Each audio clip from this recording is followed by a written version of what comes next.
mwamenyanye ryari se mwatangiye gukundana ryari ndavuga gukundana akahita hindukira abona ko arakumva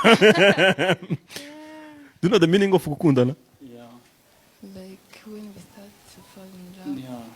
Yeah. twagiye It's a long story, basically. Yeah. It's a long story. So first of all, okay, I think it's better if she explain in Kinyarwanda.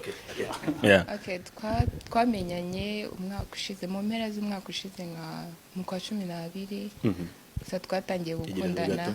Twatangiye gukundana nko mu kwa kabiri. yego Yeah. kwa kabiri k'uyu mwaka Yes. mwahuriye he byagenze gute umunsi wa mbere uhura nawe First time. Twahuriye muri Kigali. Ya umunsi wa mbere duhura byari gahunda z'akazi.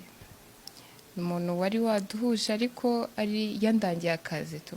Araduhuza nari icyo gihe nta kazi nari mfite.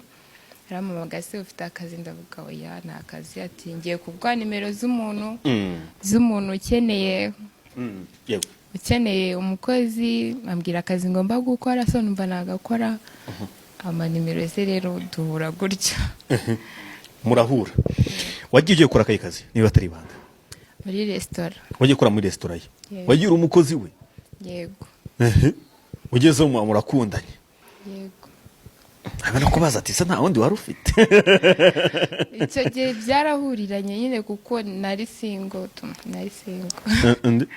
nawe yari single nawe yari single. Yeah. okay none ubwo icyo gihe biramurahura ese mu gihe uwo munsi nibwo urukundo rwatangiye cyangwa wenda mwatangiye gukundana hashize igihe mukorana Twatangiye gukundana hashize igihe dukorana kuko nyine ntabwo nahise mbyumva byari bigoye.